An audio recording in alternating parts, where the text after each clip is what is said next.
नमस्कार छात्रों, आज मैं आप सभी छात्रों को जो एमए सेकेंड सेमेस्टर के हैं उनको पाश्चात्य काव्य शास्त्र के अंतिम खंड को मैं आज आपको पढ़ाने चल रहा हूं। इसके बाद मुझे पाश्चात्य काव्य शास्त्र में पढ़ाने के लिए कुछ भी नहीं रह जाएगा और जो बाकी रहेगा आप कमेंट करके मुझसे पूछ सकते हैं या मेरे व्यक्तिगत मोबाइल नंबर पर आप कॉल करके पूछ सकते हैं। मेरा मोबाइल नंबर है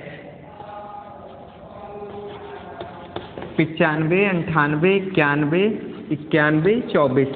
इस पर आप लगातार फ़ोन करके अगर पाश्चात्य काव्य शास्त्र के संदर्भ में कुछ भी पूछना है तो आप बिल्कुल आसानी से पूछ सकते हैं, क्योंकि आज पाश्चात्य काव्य शास्त्र की अंतिम क्लास है और आज हम आपको पाश्चात्य काव्य शास्त्र के महत्वपूर्ण अंग साहित्य के समाजशास्त्र की चर्चा करेंगे। अब साहित्य क्या है और समाज शास्त्र क्या है, इसकी मैं आपको चर्चा करना चाहूँगा। साहित्य वह है ज्ञान राशि के संचित कोश का नाम साहित्य है, जिसमें ज्ञान का पूरा भंडार स्थिर होता है, स्थित हमेशा विद्यमान रहता है, उसे हम साहित्य कहते हैं। जहाँ ज्ञान विज्ञान की समस्त धाराएं लिपिबद्ध रूप में या यूट्यूब जैसे मौखिक रूप में आपके सामने उपलब्ध हो रही हैं, ये धाराएं जब एक स्थान पर निश्चित स्थान पर स्थिर होती हैं तो उसे हम साहित्य का नाम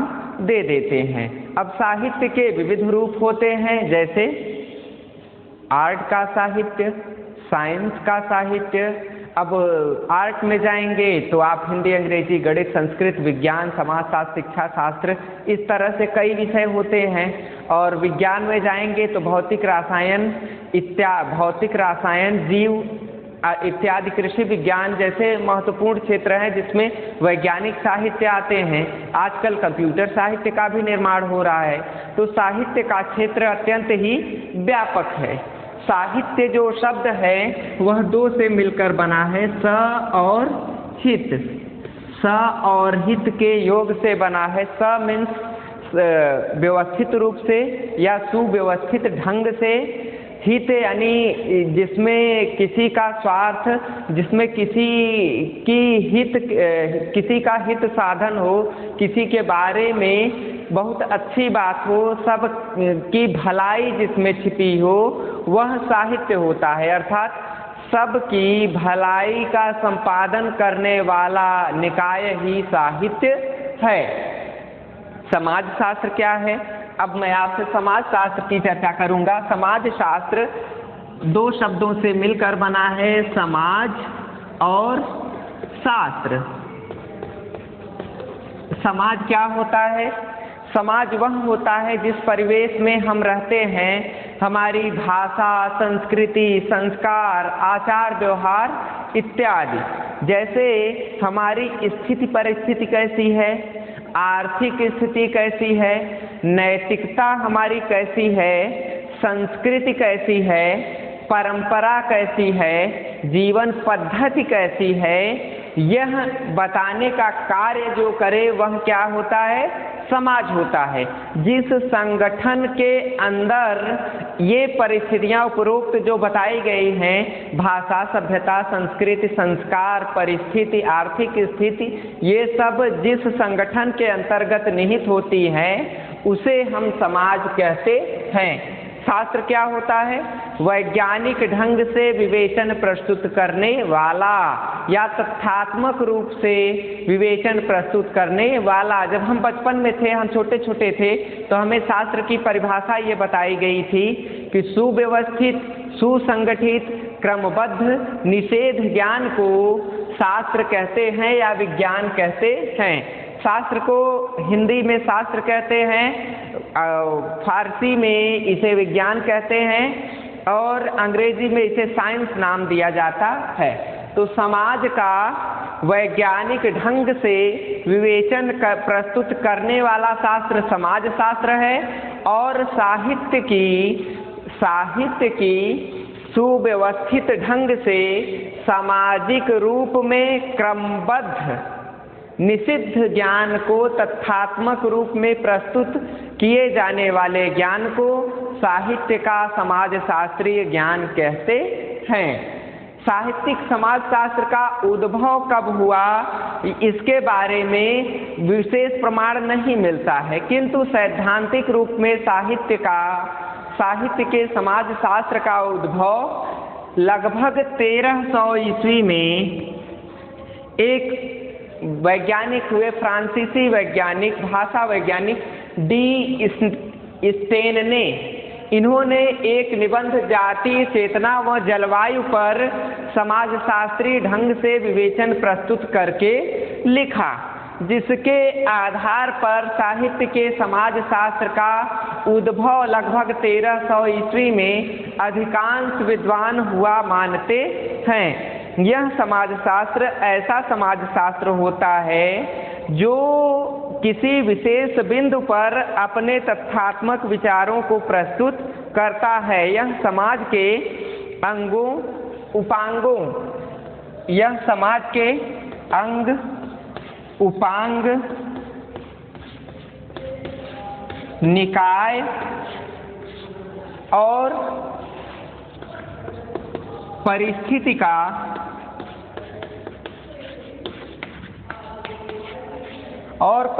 का चित्रण प्रस्तुत करने वाला निबंध था, जो डी स्टेन ने 1300 ईस्वी के आसपास लिखा था। वह समाज के अंगों उपांगों, नियमों और रूढ़ियों का भी अध्ययन करता था।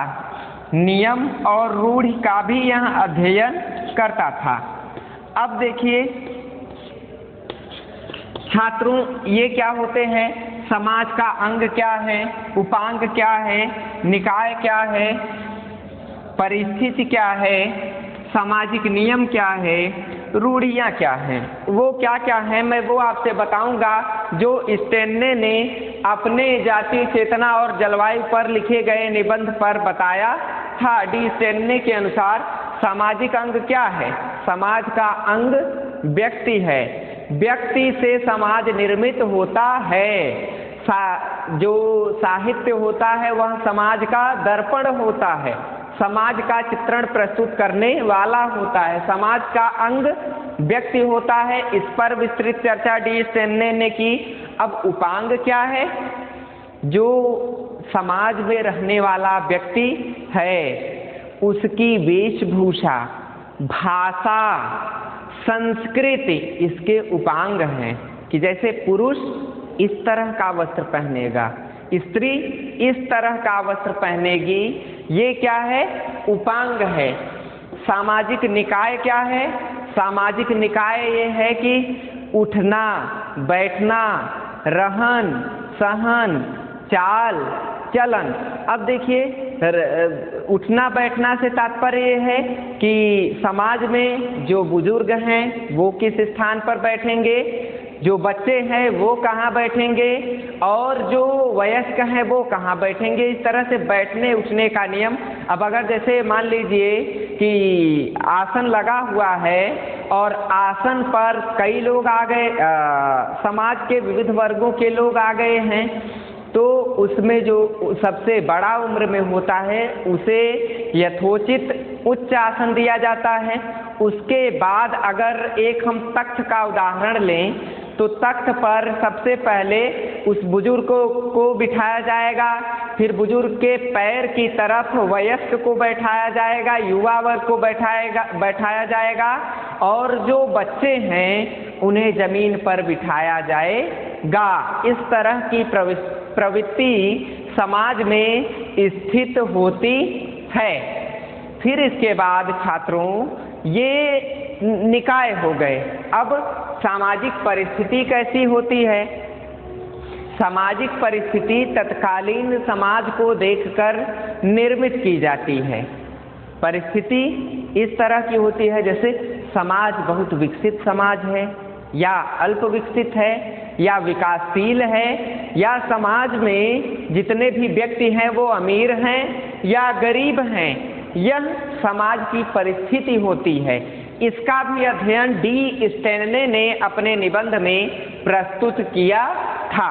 फिर सामाजिक नियम जो थे यह सबसे महत्वपूर्ण बात है डी स्टेनले के जलवायु और जातीय चेतना संबंधी निबंध की। यह सबसे महत्वपूर्ण बात है। सामाजिक नियम क्या है? नियम ये हैं कि स्त्री को पर्दे में रहना है, पुरुष को इस तरह से, पुरुष को खुले में जीना है, पुरुष क्या कार्य कर सकता है, स्त्री क्या कार्य कर सकती है। उदाहरण के रूप में यदि हम डी स्टेनले के विचार को साधारण रूप में समझें तो आप ये समझिए कि जैसे पुरुष है तो पुरुष भारी भरकम बोझ उठाता है और स्त्रियों को अपेक्षाकृत हल्का कार्य करने के लिए दिया जाता है। स्त्रियां अधिकांशतः घर में रहती हैं और उन्हें घर का खाना बनाने का कार्य दिया जाता है। पुरुषों को घर के बाहर कार्य करना होता है, नौकरी करना होता है। उन्हें घर का कार्य करने का नियम नहीं बनाया गया था प्राचीन समाज में। ये क्या है? सामाजिक नियम है। इस पर भी डी स्टेनले अपने विचारों को व्यक्त करता है। अब सामाजिक रूढ़ियाँ, ये जो सामाजिक रूढ़ियाँ हैं ये सामाजिक विकास में अत्यंत ही बाधक हैं, ऐसा डी स्टेनले बताता है। क्यों बाधक हैं? इसका कारण वह देता है कि समाज जो है वह बुराइयों से भरा पड़ा है। समाज में अधिकांशतः अच्छाइयों को करते करते व्यक्ति बुराइयों की ओर प्रवृत्त हो जाता है। समाज में ही रूढ़ियाँ अर्थात जो बुराइयाँ हैं वो कैसी हैं? जैसे दहेज प्रथा, बचपन में ही बाल विवाह, विधवा का विवाह न करना, ये क्या है? सामाजिक रूढ़ियाँ हैं। अब विवाह के बाद 3 वर्ष या 5 वर्ष पर लड़की को अपने घर पर लाना या लड़की वालों द्वारा लड़के वाले के पास आकर लड़के वालों के प्रति नतमस्तक होना, ये क्या है? सामाजिक रूढ़ियाँ हैं, बुराइयाँ हैं। क्योंकि विवाह जो होता है वह 2 परिवारों का मेल होता है, किंतु उस परिवार में लड़की वाले को झुकाया जाता है और लड़के वाले को आगे बढ़ाया जाता है। यह जो बातें हैं वह सामाजिक रूढ़ियों के अंतर्गत आती हैं, ऐसा टेन महोदय बताते हैं। फिर इनके बाद फ्रांस के विद्वान टेन महोदय भी इसी तरह की बात की चर्चा करते हैं और टेन महोदय ये बताते हैं कि सामाजिक विकास में 3 बिंदुओं पर विचार करना अत्यंत ही आवश्यक होता है। वो 3 बिंदु कौन कौन से हैं? जाति, वातावरण और समय। पहला जाति, ये टेन महोदय बता रहे हैं। जाति या जातीय व्यवस्था,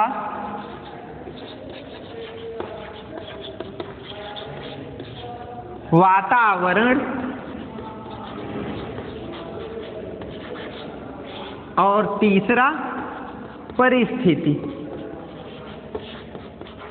इस तरह से ये समाजशास्त्री टेन महोदय 3 बातों की चर्चा करते हैं कि ये जो तीनों बातें हैं वो कैसे समाज के विकास में लाभकारी होती हैं, वो मैं आपसे चर्चा करूंगा।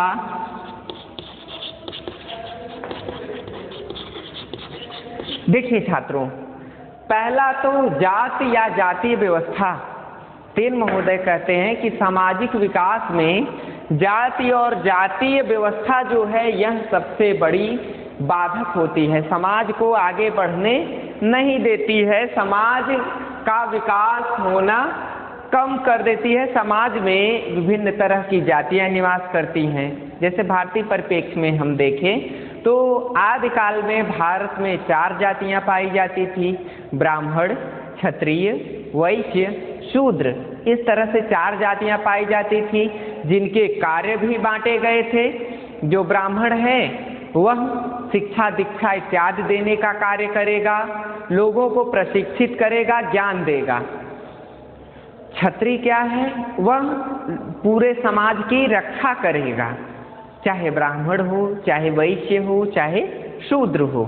और जो वैश्य होगा वह व्यापार करके सभी समाज के तीनों वर्गों का भरण पोषण करेगा, और जो शूद्र है वह सबकी सेवा करेगा, चाहे ब्राह्मण हो, चाहे क्षत्रिय हो, चाहे वैश्य हो। इस तरह से भारत में जाति व्यवस्था अत्यंत ही बलवती थी।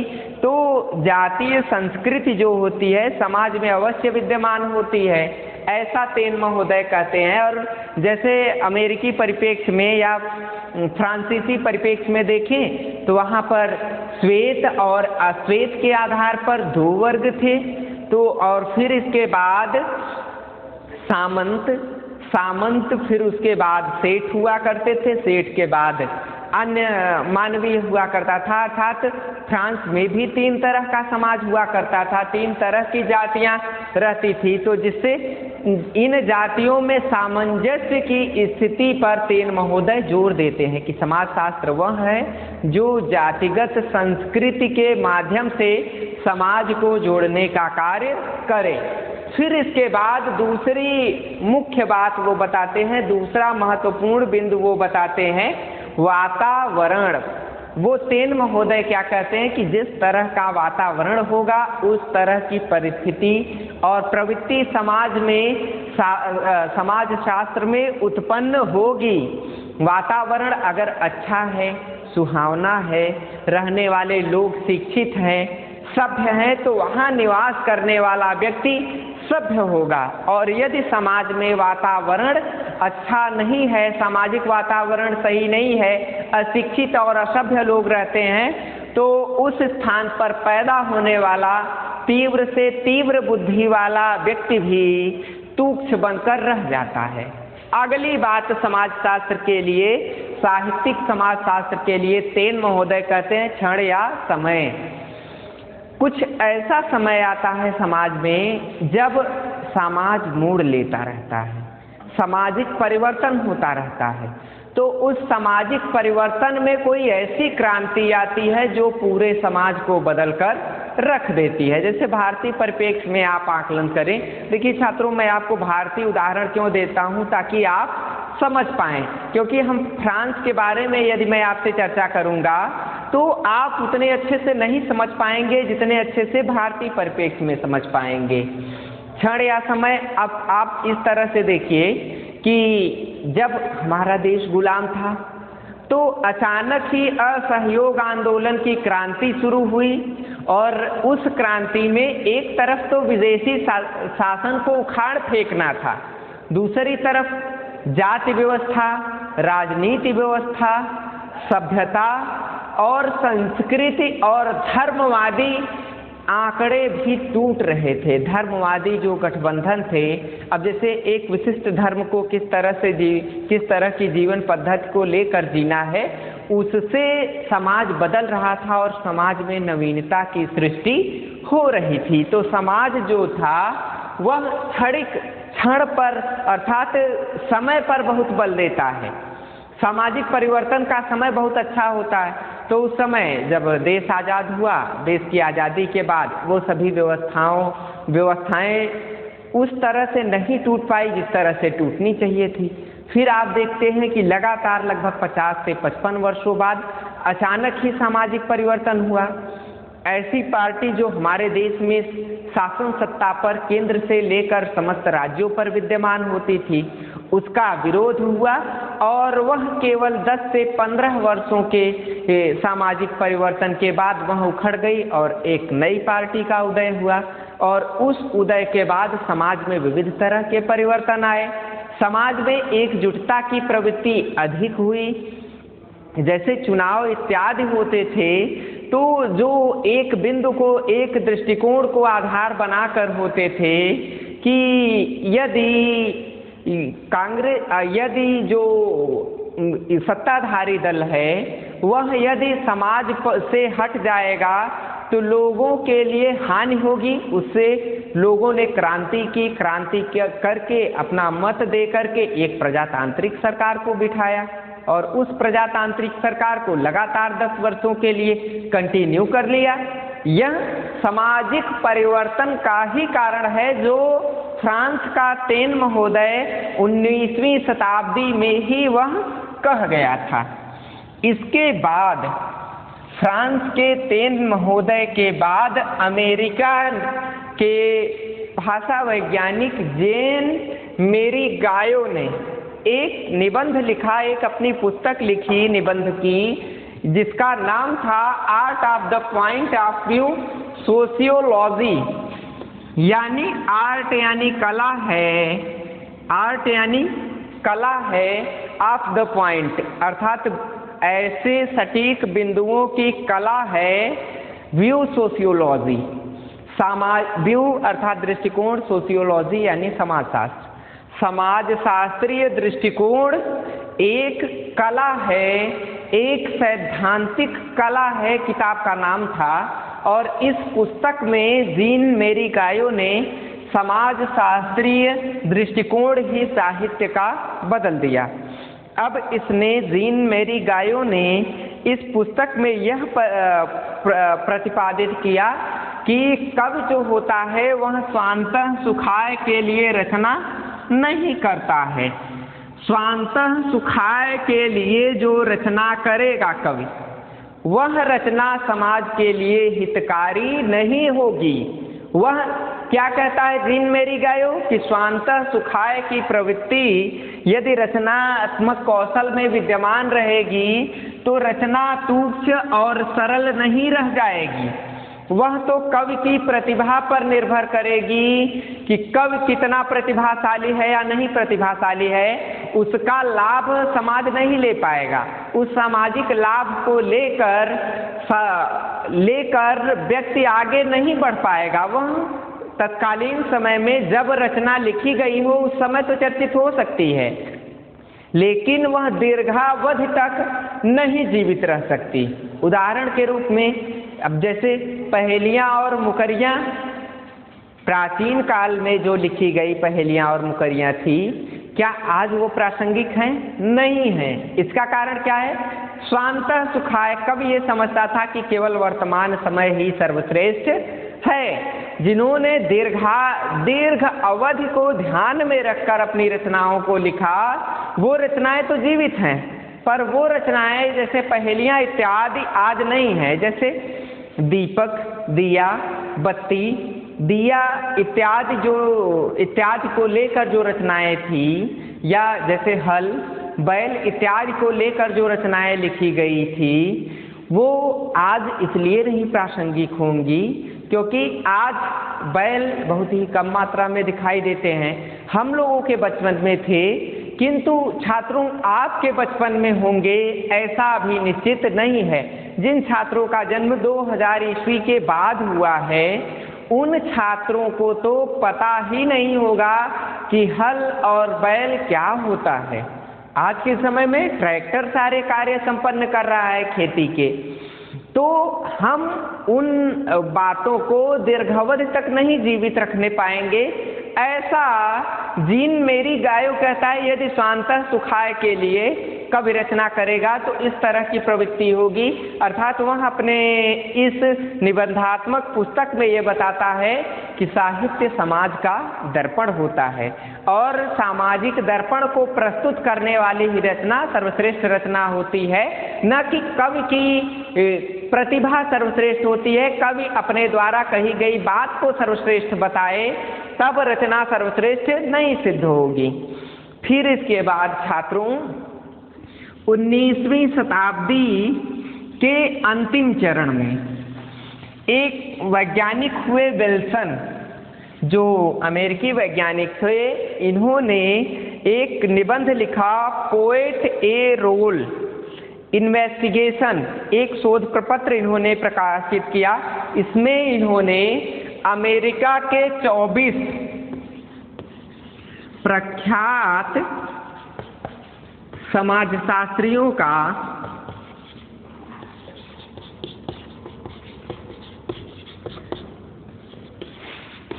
विवेचन प्रस्तुत किया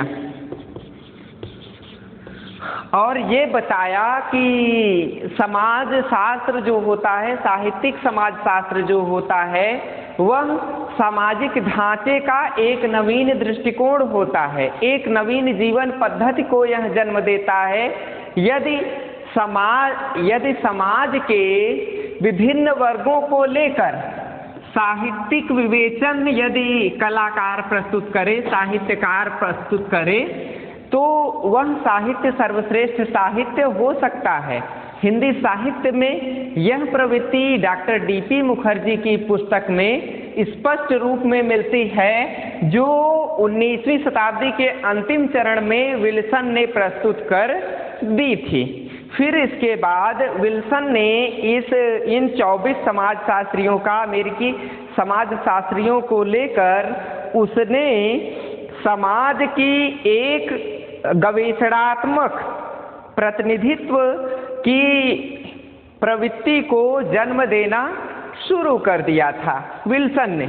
और विल्सन ने इन साहित्यकारों को लेकर एक साहित्यिक आंदोलन धीरे धीरे साहित्य के क्षेत्र में प्रस्तुत किया, जो समाजशास्त्रीय आधार को लेकर समाज का चित्रण प्रस्तुत करता था। अब आप देखेंगे तो इस बिंदु को लेकर विल्सन की पोएट ए रोल इन्वेस्टिगेशन नामक पुस्तक से प्रभावित होकर अमेरिकी कई भाषा वैज्ञानिक प्रकाश में आए और उन्होंने साहित्य का समाजशास्त्रीय दृष्टिकोण प्रस्तुत करना शुरू कर दिया था, जिनमें मुख्य रूप से प्लेखनोफ, जॉर्ज लुकाच,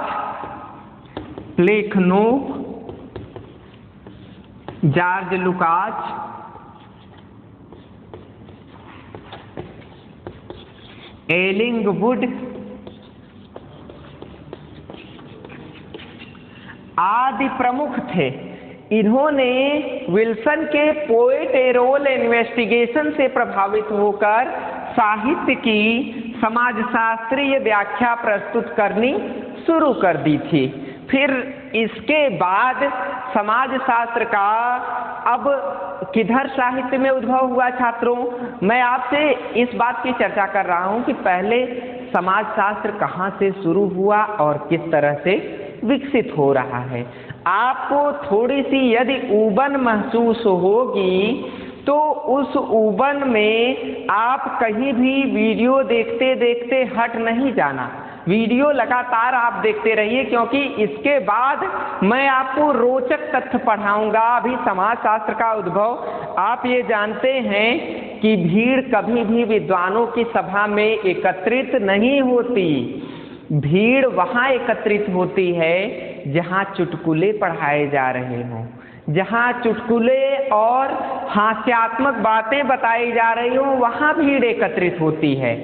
भारतीय संविधान के लेखक में कभी हजारों लोगों ने भाग नहीं लिया, लेकिन उसी स्थान पर यदि एक चुटकुला देना है तो 10 लाख, 50 लाख, करोड़ों लोग भाग ले लेते हैं। उदाहरण के रूप में अब जैसे टिकटॉक पर उतने वीडियो डाले जाते हैं जितने कि जितने जूम ऐप पर कुल वीडियो हैं, टिकटॉक पर उतने वीडियो प्रतिदिन डाले जाते हैं। इसका कारण क्या है? क्योंकि जूम ऐप जो है वह वैज्ञानिक विवेचन करने वाला ऐप है और उसी स्थान पर टिकटॉक पर कुछ भी डाला जा सकता है, हंसी मजाक इत्यादि डाला जा सकता है। अब आप देखिए सबसे ज़्यादा भीड़ किस पर है? टिकटॉक ऐप पर है। पर क्या उसमें समाज कल्याण है क्या? समाजशास्त्री कल्याण है क्या? बिल्कुल भी नहीं है। समाजशास्त्री कल्याण कहाँ निहित है? वह जूम ऐप पर आपको मिलेगा। जूम ऐप आपको सही चीज़ें बताएगा। अब मैं आपसे एक और चर्चा करता हूँ ऐप की। जैसे जिस ऐप में हास्य और व्यंग प्रधान बातें होती हैं उन्हें आप ज़्यादा पढ़ना चाहते हैं, जिनमें साहित्यिक बातें होती हैं, जिसमें तथ्यात्मक बातें होती हैं, वो बहुत ही रुचिकर नहीं होती। तो छात्रों लगातार आप वीडियो में बने रहिएगा और पढ़ते रहिएगा साहित्य का समाजशास्त्र, साहित्य के समाजशास्त्र का उद्भव। अब इनके बाद साहित्य के समाजशास्त्र के उद्भव में महत्वपूर्ण भूमिका निभाई जॉर्ज लुकाच ने। जॉर्ज लुकाच बहुत ही विशिष्ट ढंग के एक भाषा वैज्ञानिक हैं, जॉर्ज लुकाच, जिन्होंने कि साहित्य के समाज को नवीन दृष्टिकोण देने में अपनी भूमिका अदा की है। फिर इसके बाद एक वैज्ञानिक आते हैं स्कारपिट। इन्होंने पुस्तक लिखी है सोशियोलॉजी ऑफ स्कारपिट पुस्तक है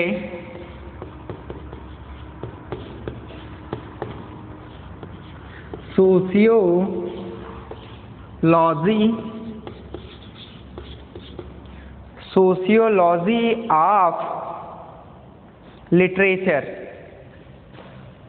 इस पुस्तक में इन्होंने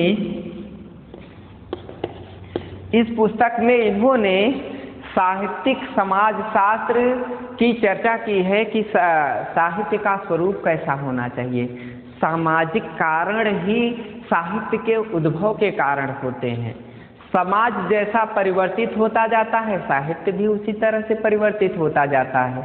वो ये बताते हैं कि जब स्कारपिट कहते हैं कि जब दुनिया विश्व युद्ध से जूझ रही थी तो जितने भी साहित्य लिखे गए उसमें कहीं न कहीं विश्व युद्ध की चर्चा थी।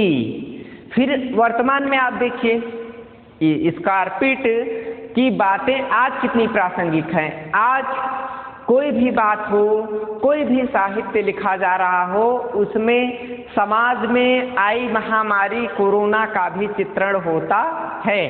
तो आप ध्यान देंगे कि जितने भी वैज्ञानिक, भाषा वैज्ञानिक हैं, उनके सिद्धांत अत्यंत ही महत्वपूर्ण होते हैं। उसका कारण ये होता है कि उनकी बातें किसी न किसी रूप में आज भी वो प्रासंगिक हैं, नहीं तो वो वैज्ञानिक थोड़ी न होते। उन्होंने दीर्घावधि तक सामाजिक स्थिति का आकलन किया था, इसलिए वो आज भी प्रासंगिक हैं।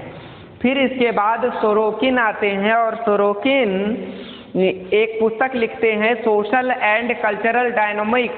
इस पुस्तक में भी ये समाजशास्त्र की चर्चा करते हैं। इसके बाद अन्य समाजशास्त्रियों में लालो स्पर्जन, सेन, गायो प्लेखनोफ, एलन स्विंगवुड आदि का नाम भी समाजशास्त्र, साहित्य के समाजशास्त्रीय आकलन पर जोर देने पर जाता है। इन वैज्ञानिकों ने भी साहित्य के साहित्य को समाजशास्त्रीय दृष्टिकोण देने का मुख्य कार्य किया था।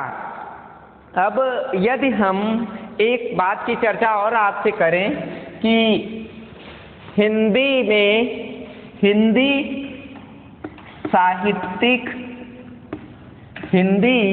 साहित्यिक समाजशास्त्र का उद्भव और विकास कैसे हुआ, इस बात की हम चर्चा करें तो सबसे पहले हिंदी साहित्यिक समाजशास्त्र का उद्भव करने वाले वैज्ञानिक डॉक्टर डीपी मुखर्जी थे। डॉक्टर डीपी मुखर्जी थे, जिन्होंने कि साहित्य के समाजशास्त्र को नवीन दृष्टिकोण देने की वकालत की। और डीपी मुखर्जी के बाद राधा कमल मुखर्जी, डॉक्टर राधा कमल मुखर्जी, नामवर सिंह,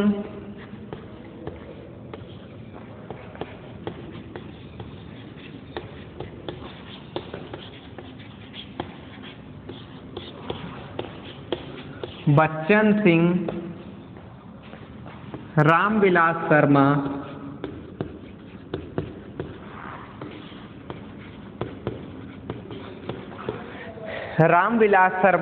और इसके बाद विशंभर दयाल गुप्त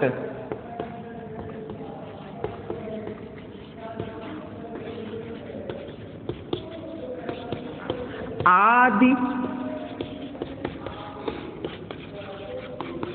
भाषा वैज्ञानिकों ने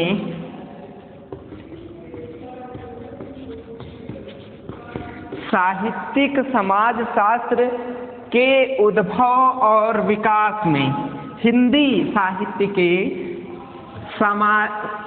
समाजशास्त्री दृष्टिकोण देने में महत्वपूर्ण भूमिका निभाई थी। इसमें सबसे ज़्यादा महत्वपूर्ण डॉक्टर डीपी मुखर्जी थे, जिन्होंने कि साहित्य की समाजशास्त्रीय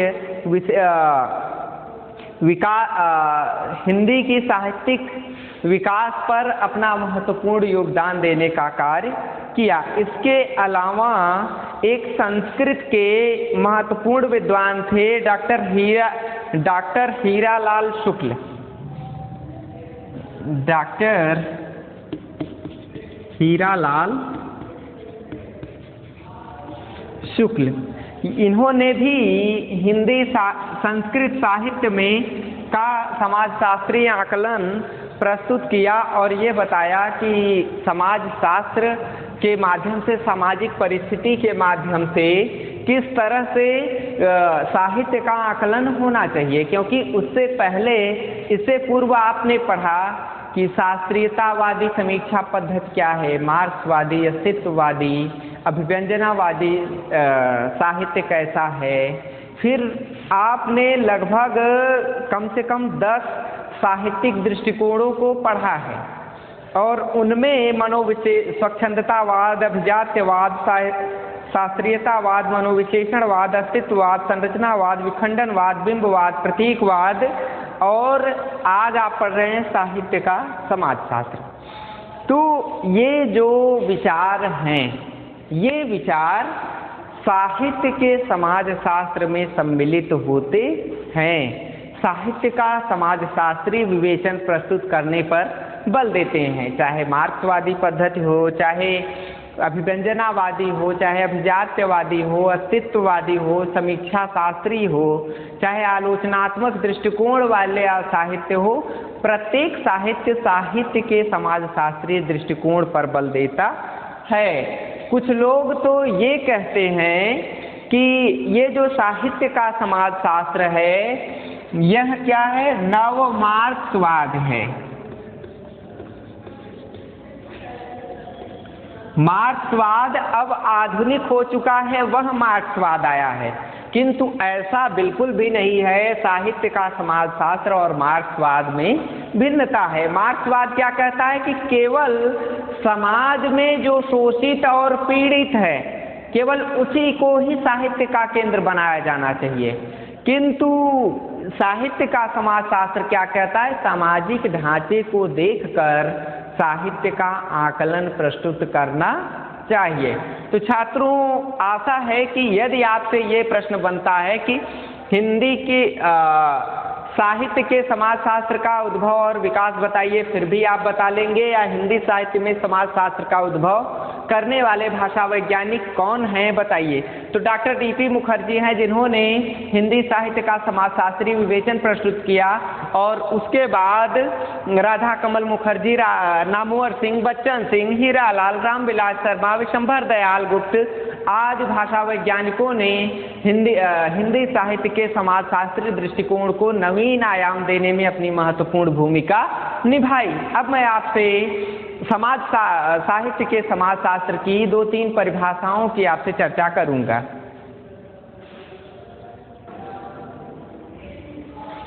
देखिए छात्रों, सबसे पहले साहित्य के समाजशास्त्र की परिभाषा डी स्टेनने ने प्रस्तुत की है। किसने प्रस्तुत की है?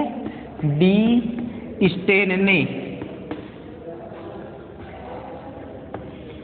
यही वह पहले भाषा वैज्ञानिक हैं जिन्होंने साहित्य का समाजशास्त्रीय विवेचन प्रस्तुत किया था। अब डी स्टेनने साहित्य के समाजशास्त्र की परिभाषा क्या बताते हैं कि जातीय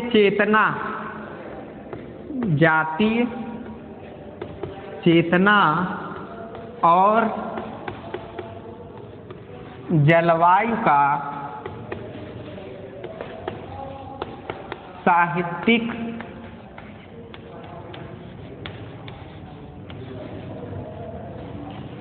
विवेचन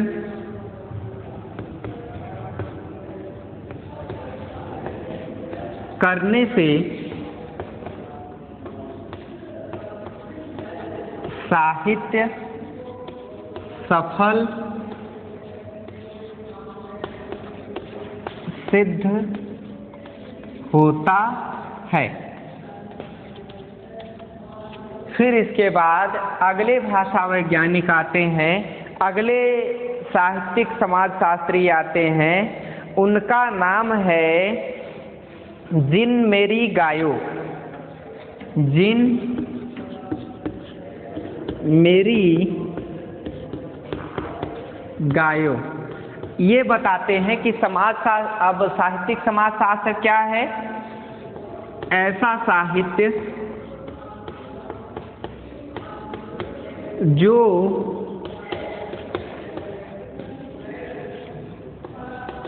स्वांतः सुख सुखाय की धारा छोड़कर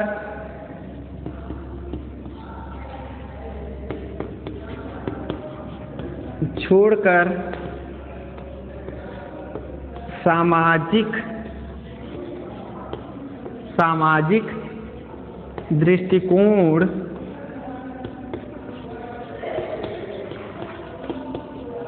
प्रदान करे, वह एक सफल साहित्य है। फिर इसके बाद अगले विचारक हैं डॉक्टर नामवर सिंह। ये कहते हैं जातीय चेतना को लेकर लिखित साहित्य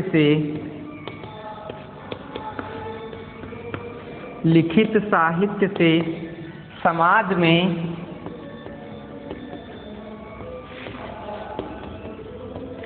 परिवर्तन दृष्टिगोचर होता है।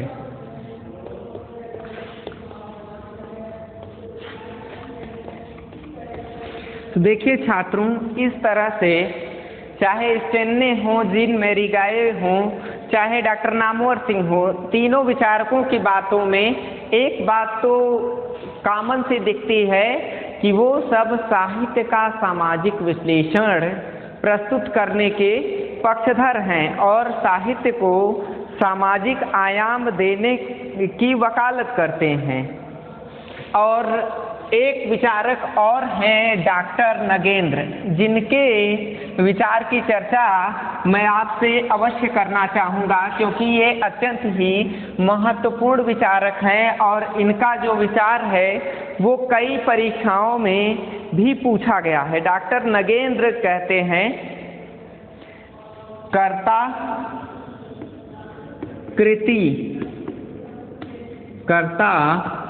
कृति और पाठक के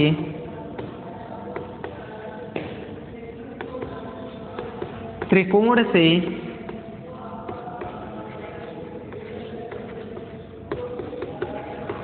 साहित्य,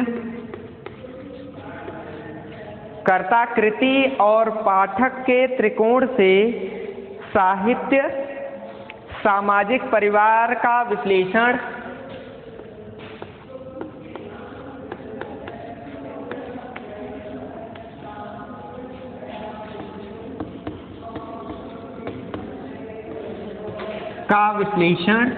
और संश्लेषण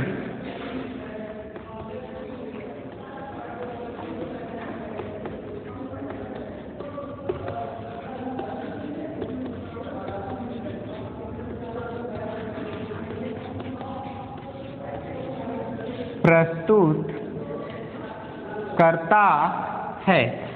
डॉक्टर नगेंद्र का विचार है यह।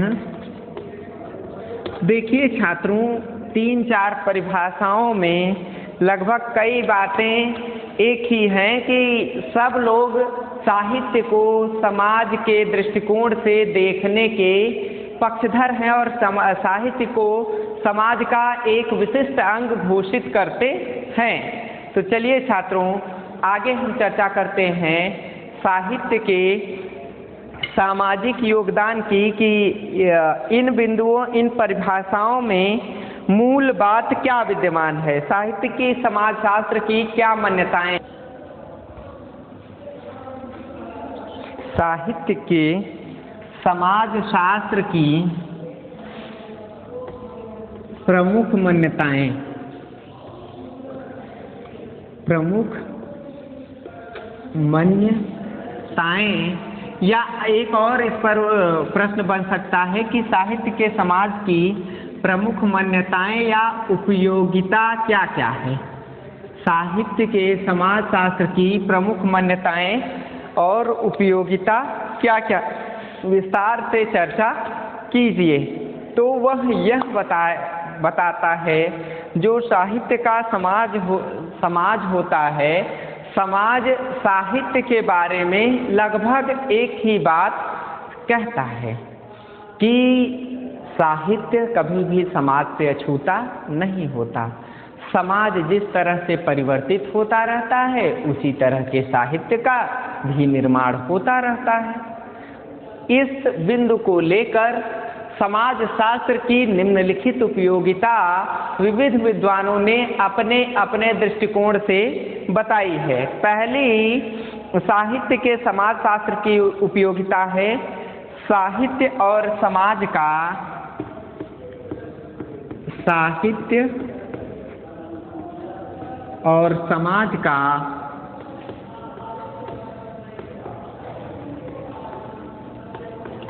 अन्योन्यश्रित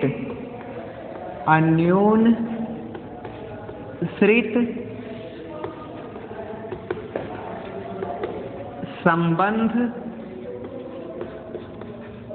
होता है। अब साहित्य और समाज का अन्योन्यश्रित संबंध कैसे होता है? देखिए, साहित्य जो होता है वह कला के सापेक्ष होता है, साहित्य की कलात्मक क्रिया है, और समाज जो होता है यह एक साहित्यिक दर्पण है, अर्थात साहित्यिक स्वरूप जैसा होगा समाज भी उसी तरह से परिवर्तित होता रहेगा। अब जो समाज है वो क्या है? संवेदनशील है, कार्यकलाप करने वाला है, किंतु साहित्य क्या है? साहित्य उसी का अनुकरण करता है। समाज संवेदनशील है और साहित्य उस संवेदनशीलता का अनुकरण करके वर्णन करता है। तो ये दोनों, चाहे साहित्य और समाज जो हैं, एक दूसरे पर आश्रित होते हैं। कभी साहित्य समाज पर आश्रित होता है तो कभी समाज साहित्य पर आश्रित होता है।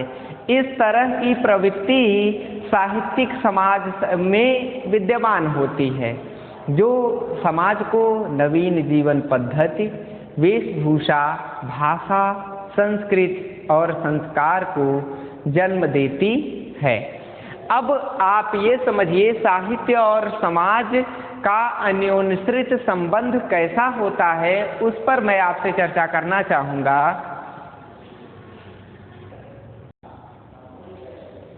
फिर इसके बाद दूसरी प्रवृत्ति समाज में होती है, कला सामाजिक संस्था की तरह कार्य करती है। साहित्य सामाजिक संस्था की तरह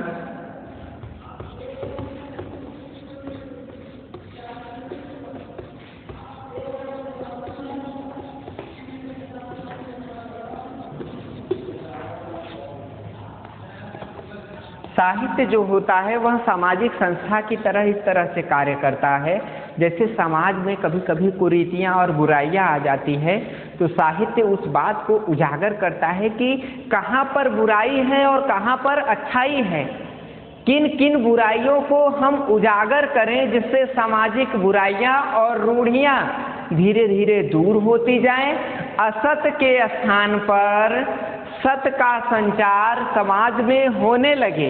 इस बात का समर्थन साहित्य करता है और साहित्य समाज को नवीन दिशा प्रदान करता है। अतः साहित्य जो होता है वह सामाजिक संस्था की तरह भी कार्य करता है।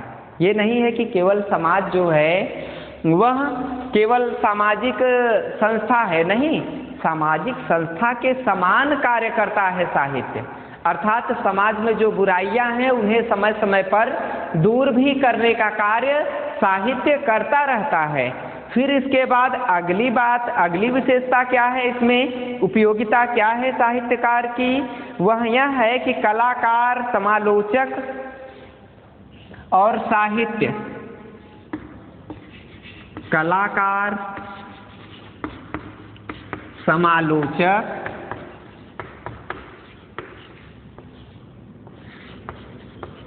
और साहित्य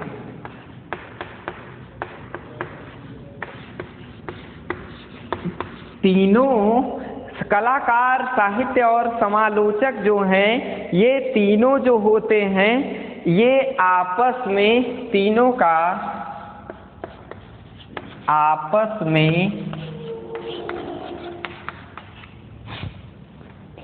घनिष्ठ संबंध होता है।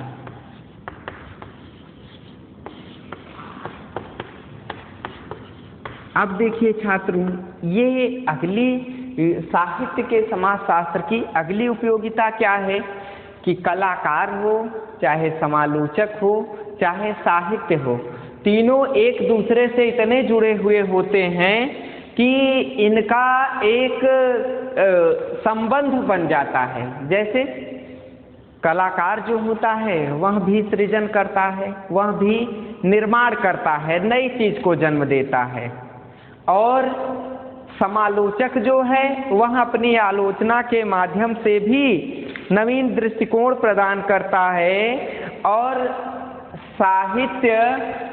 साहित्य भी समाज को नवीन दिशा प्रदान करता है। अतः तीनों आपस में घनिष्ठ संबंध स्थापित किए रहते हैं। अब इसके बाद चौथी उपयोगिता क्या है, साहित्य और समाज एक सिक्के के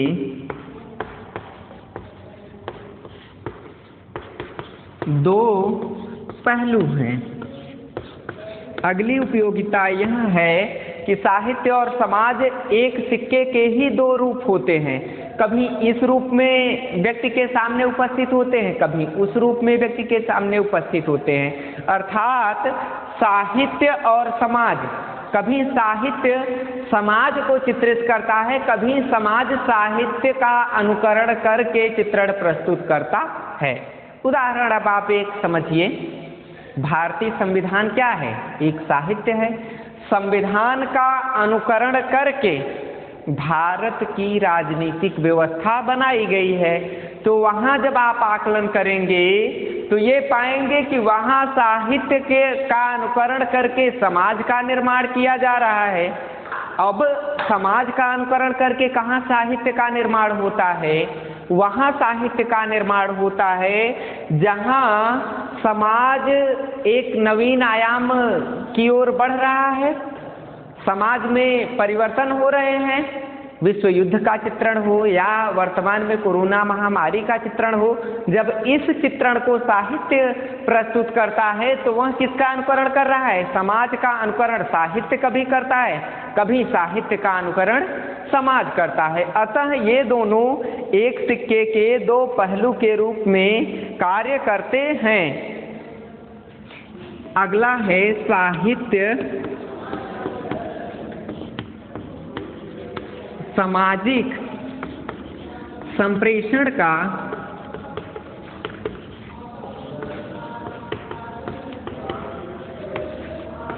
साधन होता है।